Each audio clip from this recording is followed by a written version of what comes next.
on the design, heritage and environment policies. And Laura?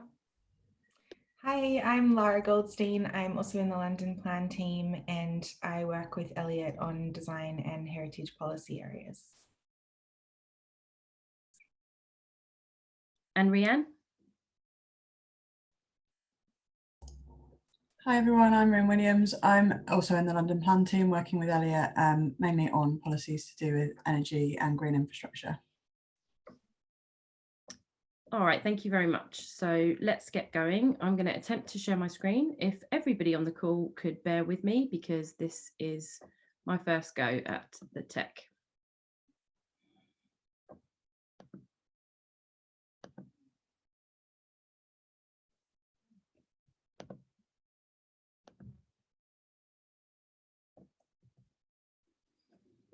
Okay.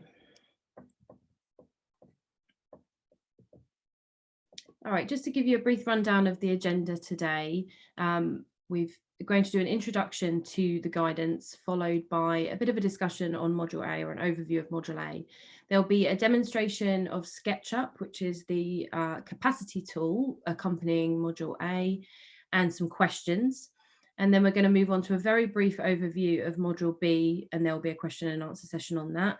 This one won't be particularly long in the session, because we do have a separate session on Module B on the 24th of November, if anybody wants to join that.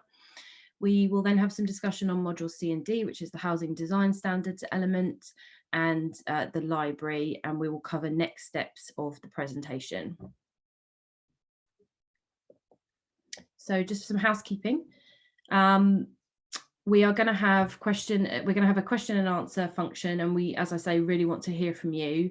We will try to answer as many questions as possible. However, we might not be able to cover everything today. For technical support, please use the chat function and pin a presenter by right-clicking on their screen. A recorded session will be made available to you. This will be made available on our YouTube playlist, which was in your invite email in the next few days. For the recording, your video and audio is not visible, and the chat Q&A will not be published, and all attendees are muted, so presenters can't see or hear you at the moment. But please feel free to like each other's questions. That gives us an idea of the priority questions that people want answering.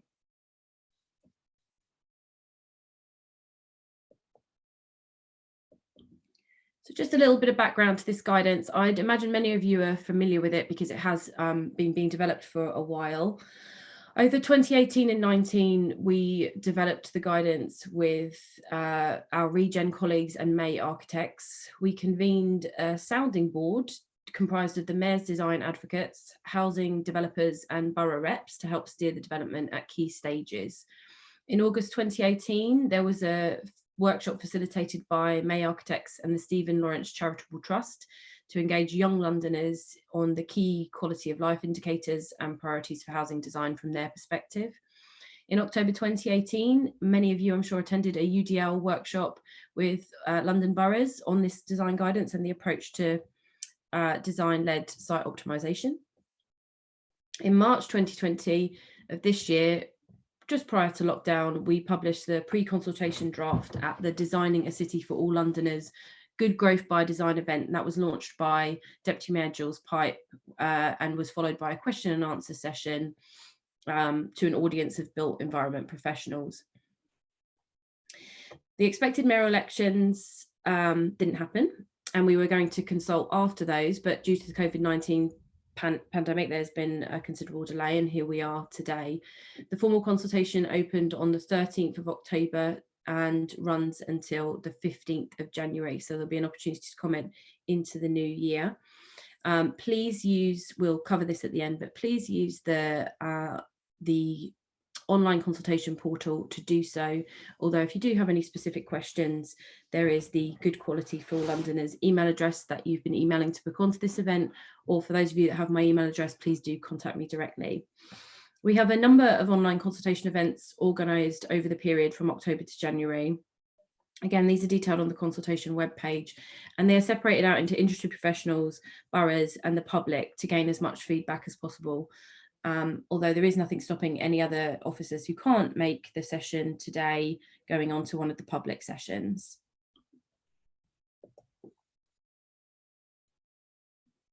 Okay, so the purpose of the London Plan guidance is to implement London Plan policies on housing design, optimising site capacity on all scales of site to meet ambitious targets and address London's housing need, whilst at the same time ensuring that development is of the highest quality. In particular, this guidance is designed to enable housing supply through smaller housing developments, recognising the renewed focus on small sites and the need for them to do more in delivering housing for London. The overall purpose, in line with London Plan objectives, is of course to support good growth.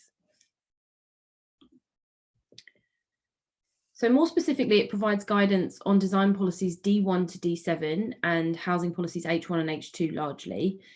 The design policies in the new London Plan, or the intent to publish London Plan currently, which are more detailed than previous London Plan design policies, certainly, and they replace the old density matrix that became somewhat arbitrary and fairly inaccurate in the end at determining site capacities, dealing with the SLA and predicting our housing supply, particularly on large sites. So this new policy, as you know by now, sets out a design-led approach to optimising site capacity, using residential building types to identify the indicative capacity of a site or an area, along with careful consideration of housing design standards that protect quality of life for residents. To recap on the key policies that are going to be used to determine site capacities and that are covered in this guidance, D1 encourages boroughs to carry out robust character studies to define the qualities and character of places to aid understanding of growth capacity, includes factors to take into account in those character studies, and requires boroughs to meet their growth requirements of the London Plan, using these studies to assess capacities and produce design-led approach estimations for site allocations. D2 requires density proposals, allocations or applications to be linked to existing and future levels of infrastructure and be proportionate to site connectivity and accessibility to jobs and services. It requires boroughs to work with infrastructure providers to ensure infrastructure sufficiency is in place as development occurs and to ensure that development is phased accordingly, and allows for additional infrastructure asks to be made of development proposals where proposals exceed the capacity identified. D3 requires site capacity to be optimised through this design-led approach as linked to D1 and D2. It means that design options should be considered at the early plan-making stage, ideally, to determine the most appropriate form of development that responds to the site's context and capacity for growth, and of course the existing and planned supporting infrastructure capacity. It provides certain requirements for form and layout, the experience of the site, quality and character, and finally allows for refusal of applications that do not accord with site allocations that have been through this process. In brief, D4 to D7 focus on specific aspects of delivering good quality design, and the housing policies that we've got mentioned here are focused on those housing targets and sources of supply.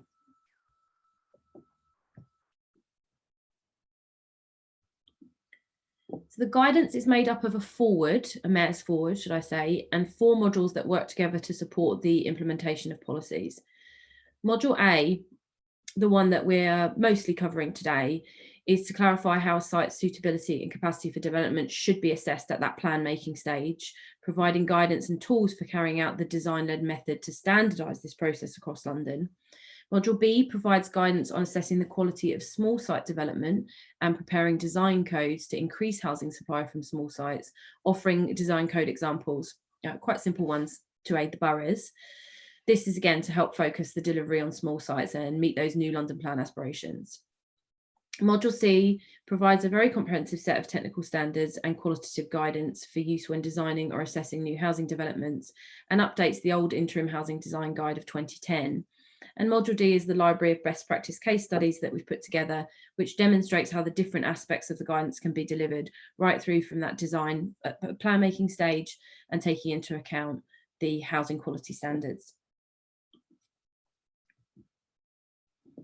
So Module A is aimed at borough plan makers and policy officers predominantly to calculate site capacity at the plan making stage, but it also has a role in signalling to the industry what our expectations are. So the point is to encourage developers to demonstrate that capacity led by design at the site development stage, setting a line in the sand for what we want and allowing discussions to be facilitated.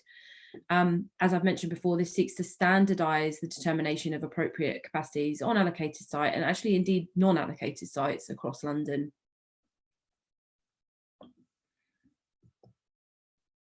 Establishing the borough-wide context. London Plan Policy D1 is really clear that these area assessments, or character assessments as they're more commonly known, are needed to inform the scale of growth. For example, whether you do extensive, moderate or limited growth in your area. So it's to establish the borough-wide context for that growth and change that's going to be very important. Prior to describing the stages to determine the site capacity, which I'm going to talk about in a minute, Module A has a short section that refers to area assessments and characterisation, encouraging boroughs to consider potential change along this continuum of transformation, enhancement or conservation, depending on what your study shows. It recognises that there may be changes in character across relatively small distances, as we know with London, with implications for characterisation and therefore optimum site capacity. So if you've done your characterisation study, it results in something like what we've displayed above. So conservation areas, or conserve areas, should I say, rather than conservation, of course. The lightest purple, that would have high quality and well-established, coherent, sensitive place, and these would be more sensitive to change. The enhanced areas of medium quality and mixed character, these might benefit from sensitive improvements through interventions, and maybe transform areas that are low quality, poorly defined, or give the opportunity for enhancement and new character to be introduced. The guidance then goes on to talk about stages of optimising capacity, and it sets out this design-led approach to assessing site suitability for development and optimising capacity as per the policy through a three-stage or a clear three-stage process. The first being site analysis using capacity factors, deciding the residential building types and testing that site capacity finally.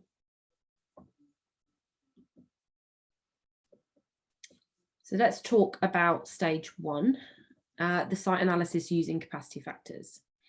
So the requirement of the guidance is to analyse the existing site qualities and character to determine that capacity. And you do this by examining physical site characteristics and conditions, existing and proposed infrastructure, any planning policy, guidance and history, heritage and historical significance, green infrastructure needs, connectivity, local knowledge, pollution and deliverability, all of which will determine the appropriate form and scale of development. Now, this is not necessarily entirely new to planning officers, of course, but the guidance walks you through all the relevant points to consider in terms of site qualities and character, providing questions for each capacity factor that the assessor should be asking themselves to aid the analysis and helping to kind of set that out as part of the process. It's a fairly detailed and comprehensive section, and I'm particularly keen on views from officers about how useful that is, or whether you think we've missed anything, or it could be set out differently to aid the process. The second stage, the use of residential building types. So this stage introduces a range of prevalent and successful housing types in London based on typical characteristics, including their form, scale and site configuration. And each type is accompanied by text on their qualities and flexibility, for example, their typical heights or their limitations.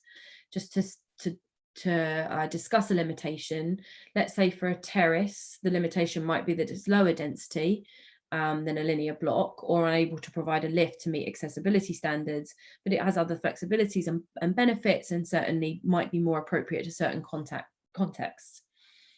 The residential building types here are those that have been carefully examined by architects, and they are the most commonly recognised in London and considered to be best placed to address the housing standards set out in Module C, and each one links to a case study in Module D.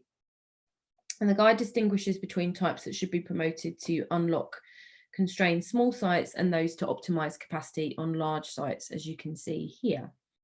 ABC is seen as the most capable of forming a coherent design response on a small site, so that's our residential conversions and our houses and clusters. And D to G might be best understood in relation to their role in the preparation of site-specific guide site-specific plans, or design codes.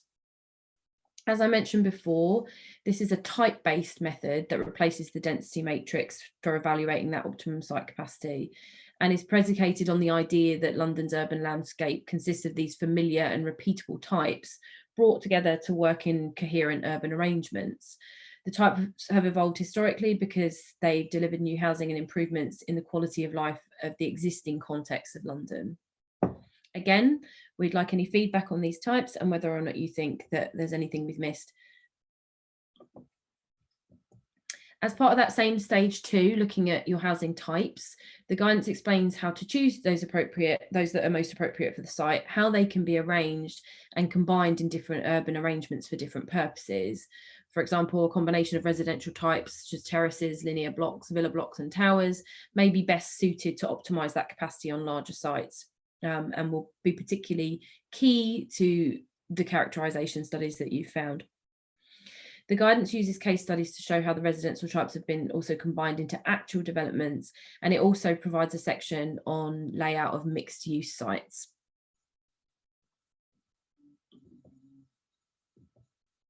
So the final stage is the testing of the site capacity, and this is a step-by-step guide to testing those site capacities at the plan making or the design option stage to ensure their optimization. So you take the site analysis from stage 1, the building types that you've selected and their site arrangements through stage 2, and then you use a 3D SketchUp model to set out the appropriate indicative site arrangement and determine the capacity by inputting the affordable housing and size mix requirements to a separate Excel spreadsheet. So we're recommending now a downloadable digital resource for this third stage, the ones that are the big boxes there. And so overall, once you're satisfied with your 3D SketchUp model and the design options produced, the residential gross external area can be taken from the modelled scheme using the indicative site capacity calculators, which is the separate Excel piece to this. When the tenure mix is input, this produces your site capacity. And finally, you can produce an indicative scheme population using the GLA's population yield calculator to estimate the likely population and child yield to feed into the infrastructure planning process. Now, I won't go through here today the steps to using SketchUp. It's in the back of Module A, or it's the last section of Module A, should I say. But what we will do today is play the SketchUp demo that we've prepared that will be available for the rest of the consultation and will be published in the next couple of days. So I'm going to stop screen sharing there, and if I can ask my colleague Elliot to play us the SketchUp demo. Okay.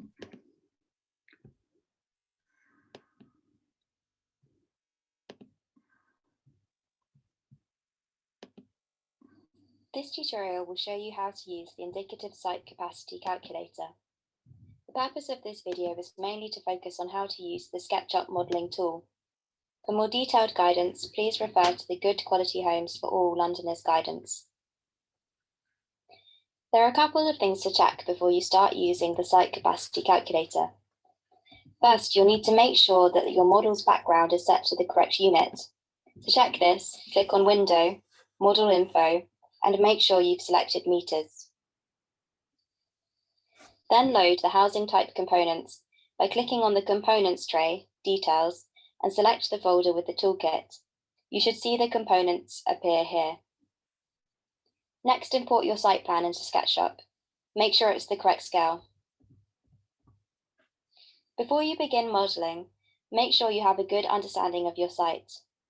The Good Quality Homes for All Londoners guidance provides a set of capacity factors to help you evaluate a site. Some examples of the questions you should consider include: what is the size, shape, and orientation of the site? Do existing open spaces, play areas, and landscaping contribute to the character of the place? Are there any heritage assets or protected views?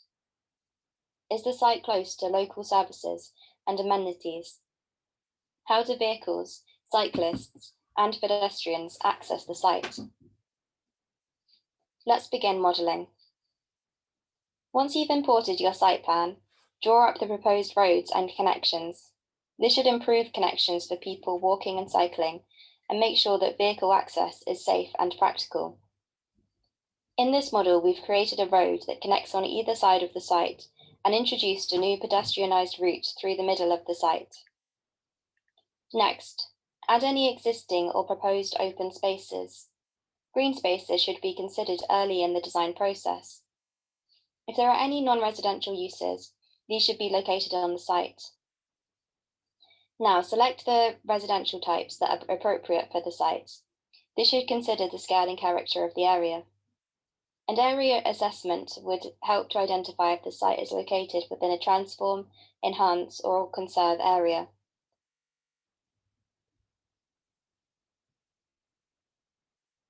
In this model, we've assumed that the site is in an area for enhancement, with a listed building to the east and a high street towards the north. Using the digital toolkit library, a tower is located in the northwest corner of the site, away from potential sensitive views towards the listed building.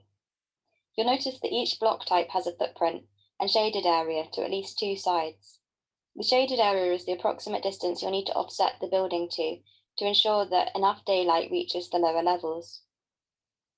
A row of terraces is placed along the southern part of the site, reflecting the scale and typology of existing terraces opposite the site.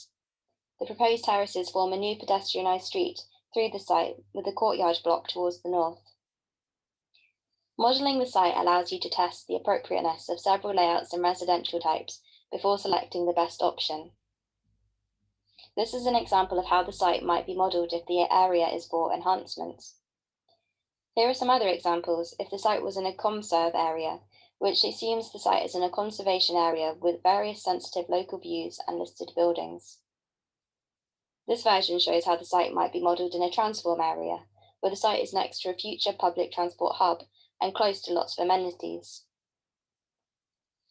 Once you're happy with the design options produced, open the Excel calculator provided to calculate the indicative capacity from the modelled scheme. Do this by entering the number of components by housing type and the number of stories. The calculator allows you to choose a 10-year and bedroom mix. It then estimates the indicative capacity of your site. These modelled options are certainly not the only ones for the site, and they would need to be thoroughly tested if taken forward. But they can help give an early steer on the likely optimised capacity of a site and an early indication of the likely form and height needed to achieve that number.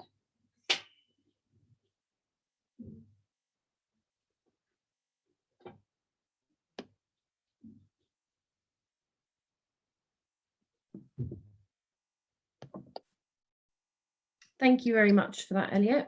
Okay, I would like to invite any questions that you have at the moment on Module A specifically, or anything that you'd like to ask us. And panelists, are you there as well?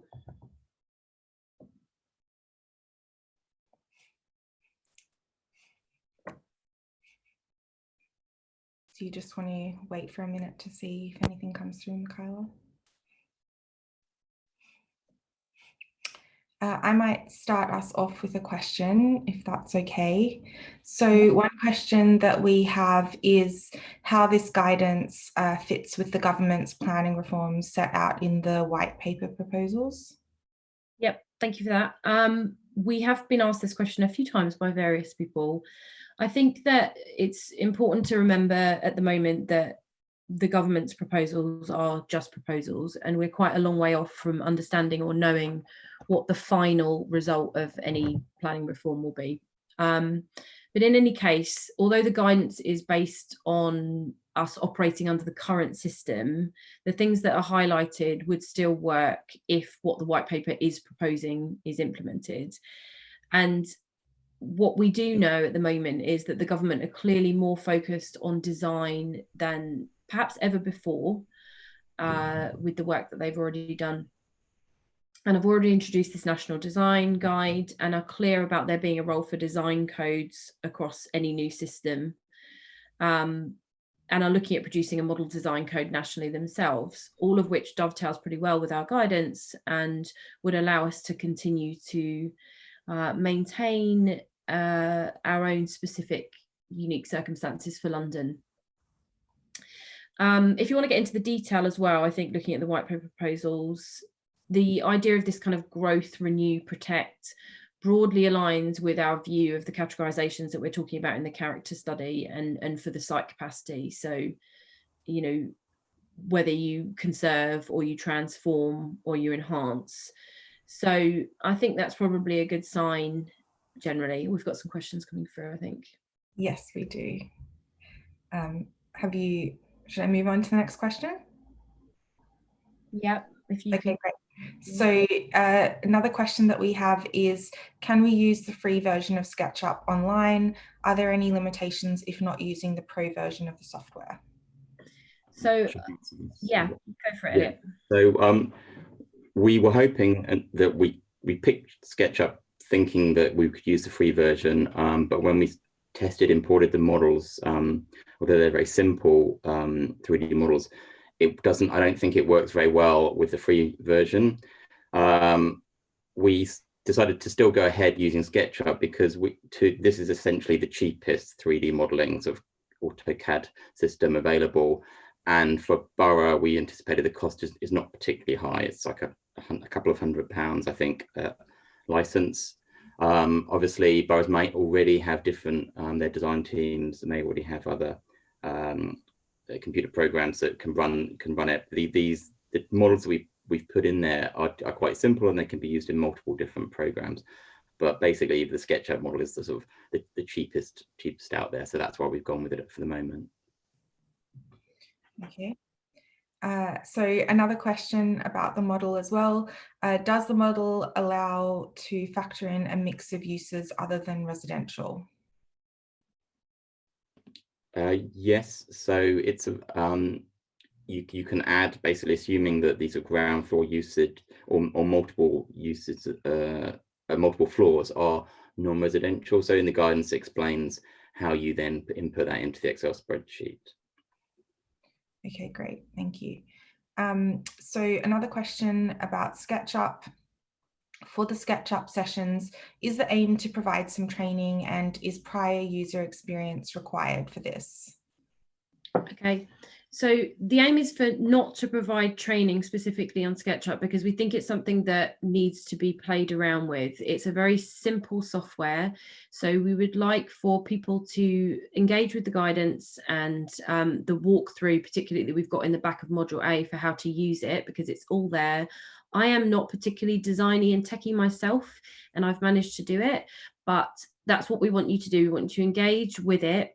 Tell us if there are any issues and specifically book a session for those Q&A drop-ins if you have any problems, whether those be technical or a general misunderstanding, and it will be a session with myself and some of the designers over a short period of time to try and deal with any issues you might be having. And as I say, in the meantime, we're available to drop me an email or anything else that for anything that you might want to ask. I'd also add that there's an awful lot of online resource about using SketchUp. So there's probably many millions of YouTube videos explaining how to use it if you want to do sort of your own learning. The initial plan had been to do a workshop at the GLA, but that was the initial plan long before the current world we're in. So we will do our best to support you as you're kind of getting used to this software. Okay, thank you both. It looks like we don't have any questions coming through, any more questions coming through at the moment. So perhaps if we move on and then move to the next session. Okay, I am going to attempt to reshare my screen.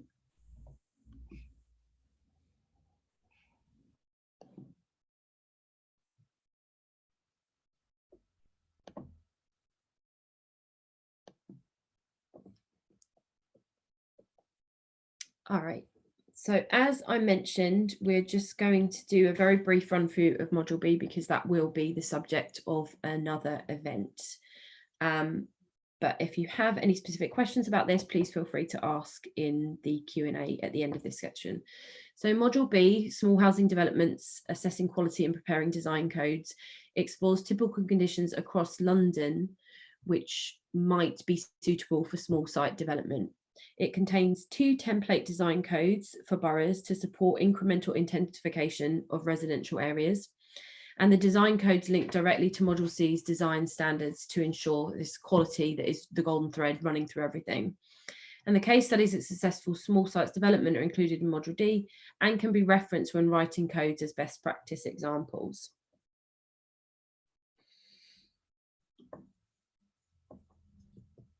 So here is just a screen of the example design code that we've got in there. It's a couple of pages long, and this is the street facing upward extension. So the module goes through talking about what a design code is, and it describes the key design principles of a development proposal in a simple, concise, and mainly graphic format.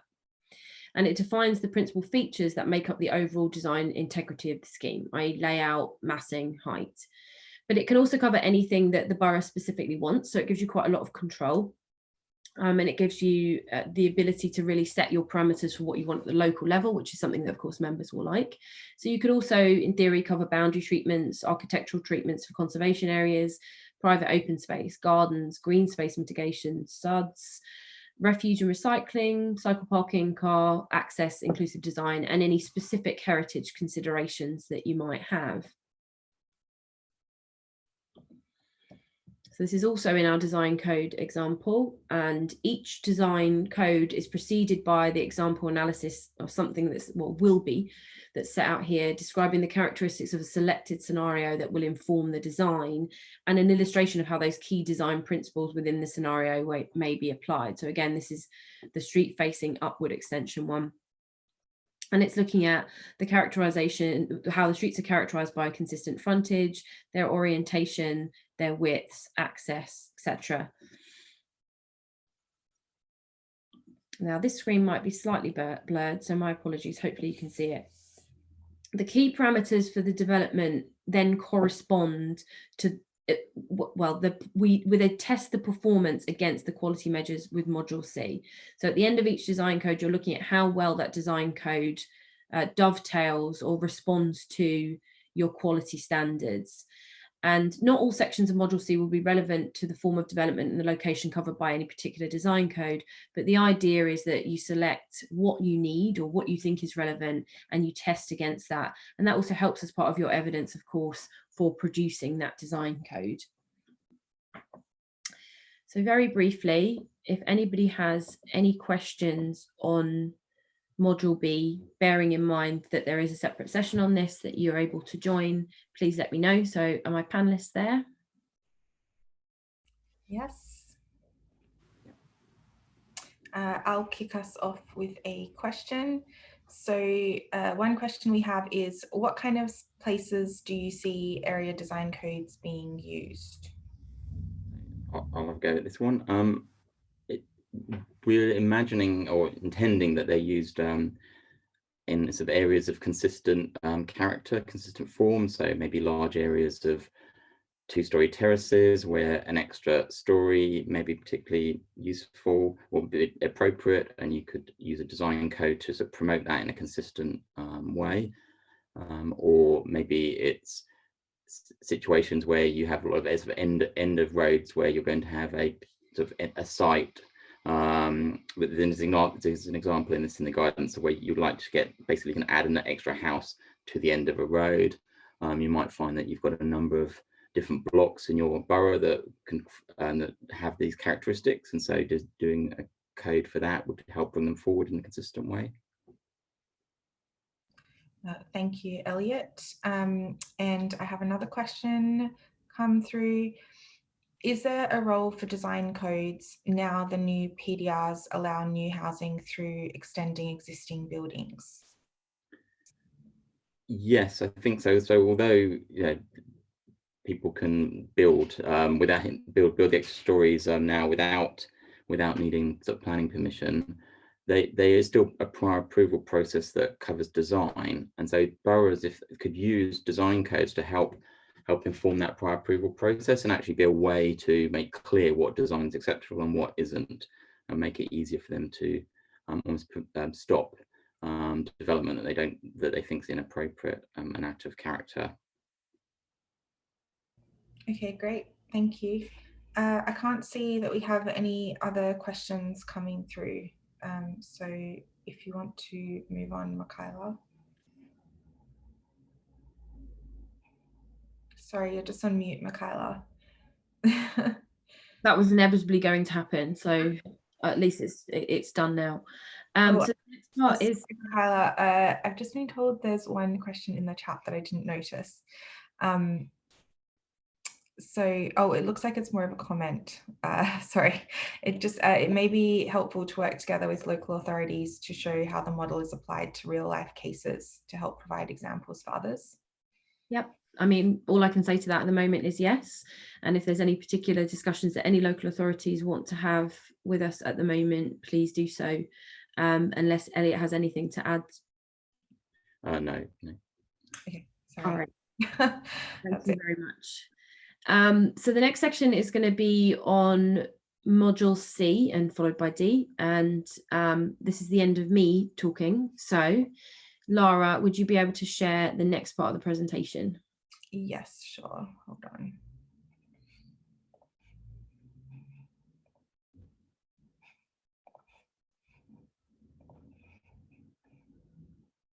I'm now going to cover Module C and D. Module C, Housing Design, Quality and Standards.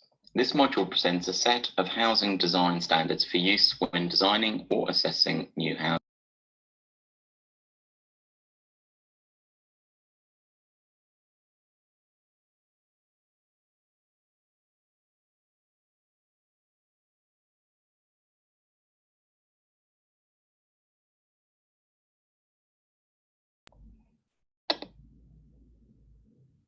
Here you can see the topics covered by the standards, and the key design standards are summarized at the start of the module for easy reference.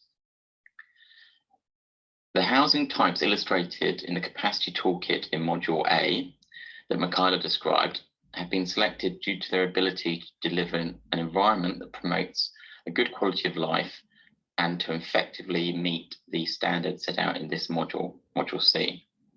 Therefore, the quality of life factors that inform these standards in Module C underpin the method to identify indicative site capacity set out in Module A. In addition, the housing design standards are a tool for small site design code preparation, as described in Module B. This ensures that the human experience is inherently captured and considered at the earliest stages of the planning process. But these standards also serve as a standalone guide for delivering good quality housing. In addition to providing technical standards, Module C provides qualitative guidance with reference to best practice examples in Module D. These highlight case studies that perform particularly well in relation to a specific design standard. I will now focus on a couple of the standards in Module C to show how the guidance is intended to work.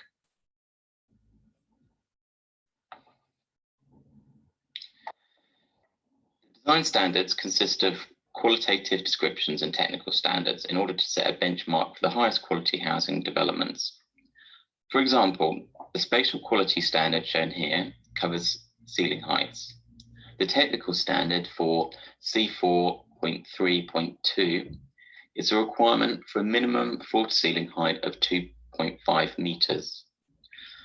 The following guidance in the module explains that to allow for some essential equipment in the ceilings of kitchens and bathrooms, up to 25% of the gross internal area of the dwelling can be lower than 2.5 meters.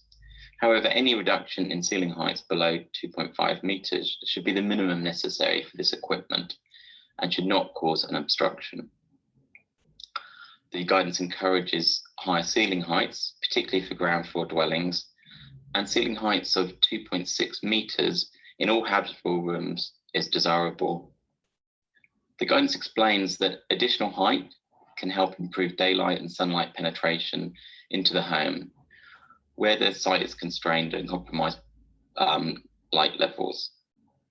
In ground floor dwellings, where daylight may be limited, higher ceilings can provide better light levels and better urban scale to the base of larger buildings. They can also give the potential for the home to be used more flexibly.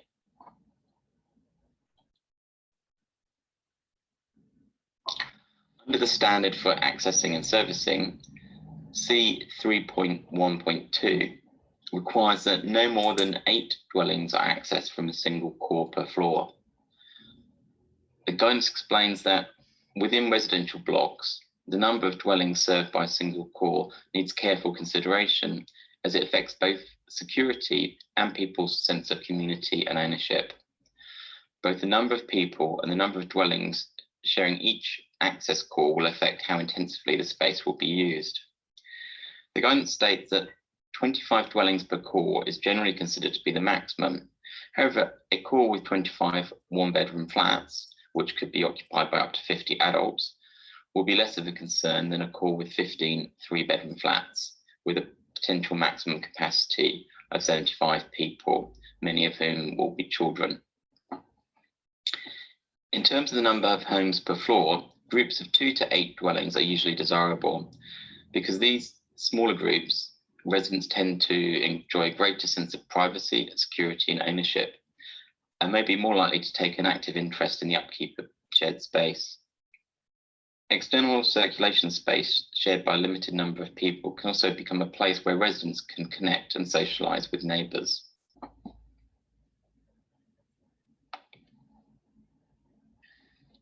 Now to Module D. This is a library of best practice case studies, additional information on the planning process, and a glossary of terms used within the guidance. The case studies are organised by housing type, which are referred to throughout the guidance. The case studies cover small infill sites all the way through to towers. Each case study explains how it meets a particular standard well, and has a table of key information about the development that is shown on the green box on the right here in this image. In this box, there's information covering such issues as unit mix, housing tenure, and PTAL, and allow comparison between schemes.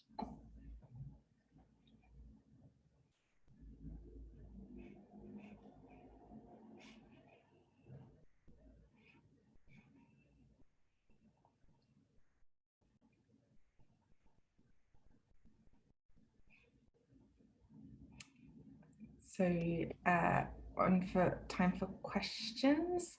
Let me just see what we have here. We have a question.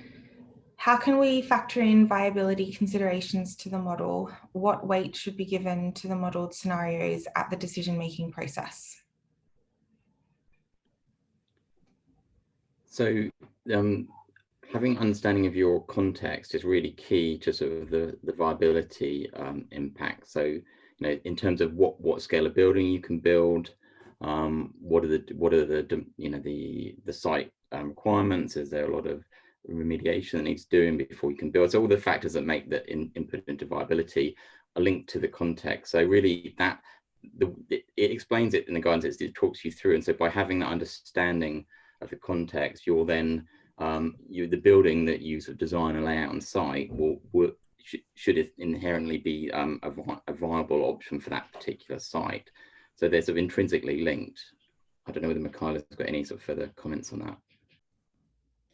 No, I think the only additional comment I would make to that is if you are, that was at the decision making stage, but at the design stage also for local plans, where you are producing kind of nominal sites or a mix of uses and capacities in order to usually viability test the site, because you would have gone through this process, you would have a more detailed idea of what will be on site.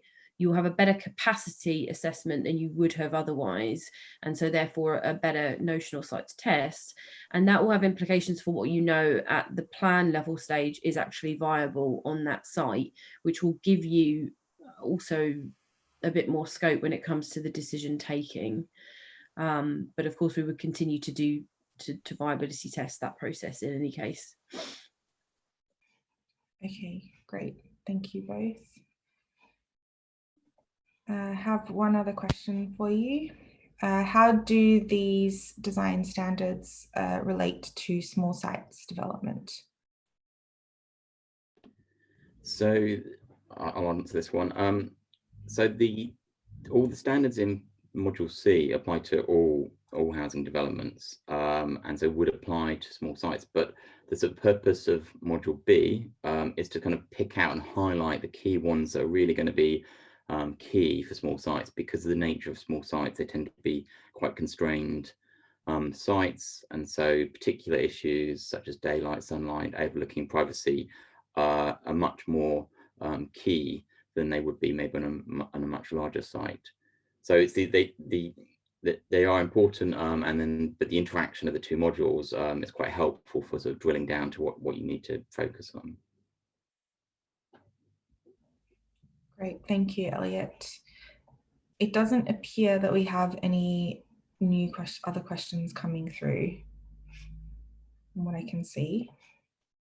So I think I just also will talk briefly about a question that we've had in the past, although it's not currently on the chat, is about how we achieve this with limited resources and what the GLA will do to support boroughs in undertaking this process. So I just wanted to highlight a few things on that note. So the guidance in itself is designed to act as a major support to standardize and streamline and get everybody on the same page, including developers. And I said that earlier, it's about them understanding your expectations so that even they front load that work. And, we know that guidance does do that. We still have people quoting at us, and I'm sure you do in the boroughs, the interim housing design guide. So this should be helpful in that regard, and should be helpful in producing appropriate capacities at that stage. But that's why it's very key that we have as much feedback as possible about how helpful that is, particularly how the guidance is set out. The other point to make is that this work needs doing anyway. So site allocation work needs doing for local plans. You need your character study. I am very recently from a borough and have done this process a number of times, so I know the pain of it as much as other people do in this room. And this just gives you the broad parameters to do so, to ensure that we're all kind of working in the same way.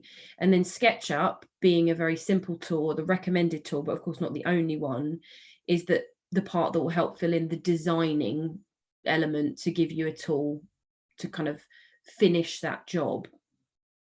I think that also this will help you a lot more with member engagement. It's much more difficult to kind of get members on board with sites, in my experience, through plan making stages, because there's not always something particularly tangible to go on in terms of what this site will look like. So, that ability to mock up and then to write site allocations that go alongside this kind of mocked up design is really helpful to taking people along, and perhaps even the community, if you're willing to release certain parts of the information at that stage. That's of course down to the local authority. For the boroughs that have got opportunity area planning frameworks in the mix, there will be quite a lot of help there, because those large sites that are covered by OPFs will go through this process with our design team, so you'll have that there. There's also our public practice colleagues in the boroughs. We, the London Plan team, continue to work with them to ensure that they understand the guidance as it's kind of emerging, and we take their knowledge as well through, into the guidance. So they should be more than familiar with what's being expected of policy officers. So it's worth checking in your organisations, if you don't already know, to see if you have a public practice person, what they're doing and if they can be utilised for that local plan work, because for a lot of them, this is kind of the bread and butter of their work, designing up sites.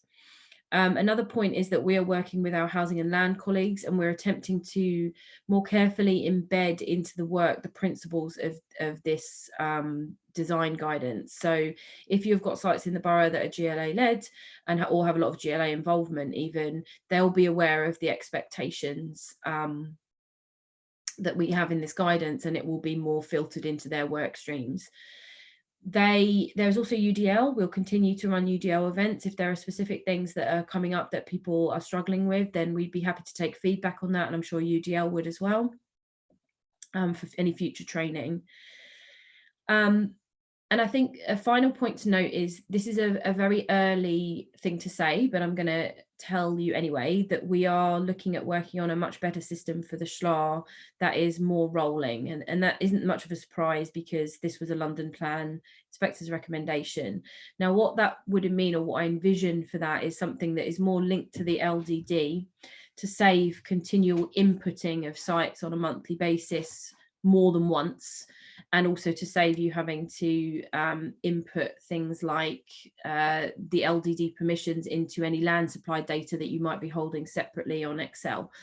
It would be ideal if we can bring together what is the SHLA process, which goes on every 4 to 5 years and is a huge resource for both the GLA and boroughs, the LDD and all the data that it holds, and land supply data that local authorities are holding privately, and bring that together into a more streamlined process. Now, if once your sites that you have now have gone through this process, or sites that you're putting into a local plan have gone through this process, you're then on top of the work. And so when we get to a SHLA process every couple of years, you no longer have to do all of the inputting into that SHLA system, because it should be there for us to do. And you no longer then have to have the discussions with the GLA, which can be very lengthy, particularly if you've got a lot of large sites, about whether it's the appropriate capacities, because this establishes the appropriate capacity. So even though we recognise there's quite a major front loading, actually over a long period, the idea is that it should save time and resource. But again, please do tell us, engage with what we've put online, and let us know if there are things that you feel need further consideration or improvement. I don't know if Elliot's just going to talk us through the last couple of slides. Are you going to share them? There? Yeah, happy to.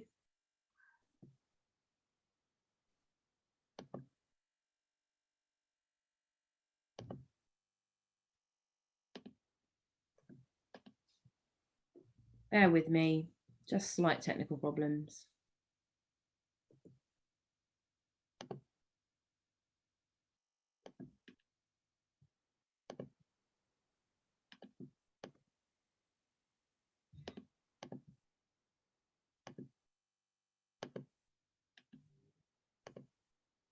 Okay.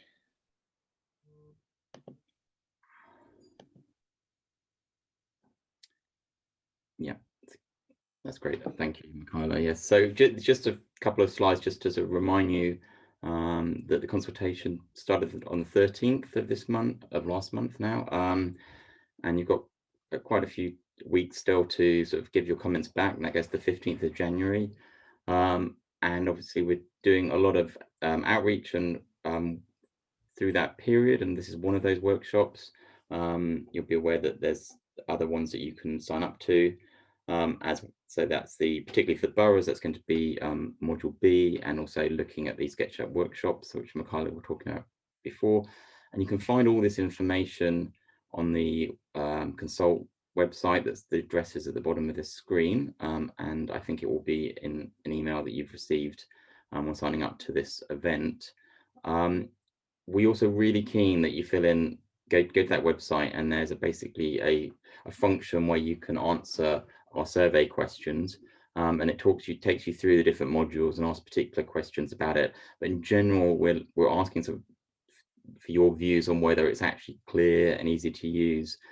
Have we missed stuff out? Do we need to change anything? So we really want that feedback, so we can ensure the guidance is as useful as possible for you, because it's really aimed to sort of streamline your work and make your life a bit easier than it would be without it. Do you want to do the next slide? So yeah, a big thank you for coming today and giving us your time. If you require sort of any alternative survey formats, just let us know and we can get them to you. There's other guidance and that we're consulting on, and so you can, if you go to that link, the Eventbrite link, you'll be able to find out about different consultation events we're doing. So this isn't the only piece of London Plan guidance we're consulting on. And so thank you again for coming. Can I just ask one more question that's just popped up in the Q&A before we wrap this up, if that's okay? So we just have another question to do with Module A. The new approach to capacity appears much more open to interpretation than the SRQ matrix methodology. Do you feel there is an increased risk of challenge from developers around the reliability of the figures the new approach produces, particularly if capacity figures remain sensitive? So what the policy one, particularly policy D1 in the plan, really advocates is that you use this process to inform your site allocations. So you would have that capacity, and you could even give indicative building form and scale for that site allocation that you think is acceptable based on the work you've done, and that will go through your local plan process. And then that's quite a robust piece of evidence, and once it's been gone through on your plan, then it's effectively your development plan. And so there's not much.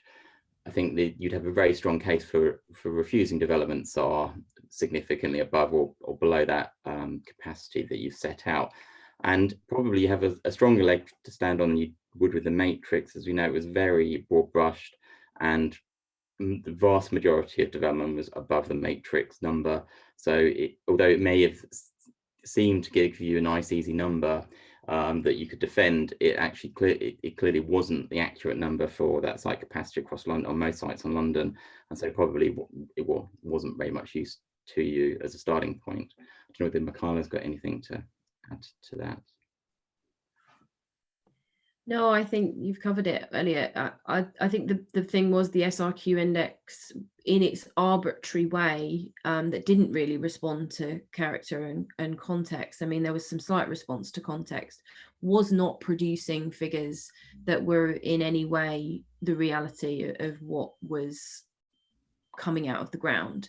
And so that left that extremely open to challenge. And this wouldn't in the same way.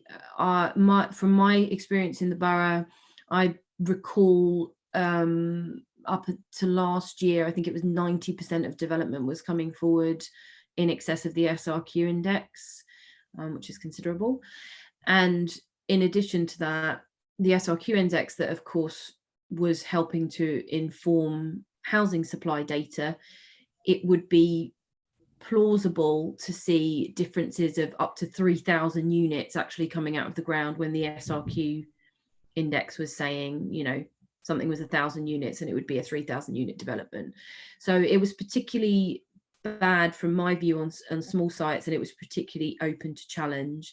And this being a standardized process set out in a very clear way and taking into account the things that Elliot's already discussed, and particularly the way it talks about responding to infrastructure sufficiency and the ability to refuse if it's been through the process of a site allocation and it isn't dealing correctly with infrastructure sufficiency. I think you actually have got a lot more clout for challenge, and that should be tested, frankly. Okay. Anything else coming up in the chat, Laura? Anything we can't see? I can see some things, but others. Sure. No questions that I can see. If you guys are happy for me to do so, we do have another piece of guidance out that's different to the Good Quality Homes one, but if it's okay, I'd quite like to just tell people about it, because we have an event for Boroughs coming up, if you don't mind, Michaela. Yeah, of course. So just while everybody's online, we are consulting on the draft Public London Charter as well, which will be London Plan Guidance.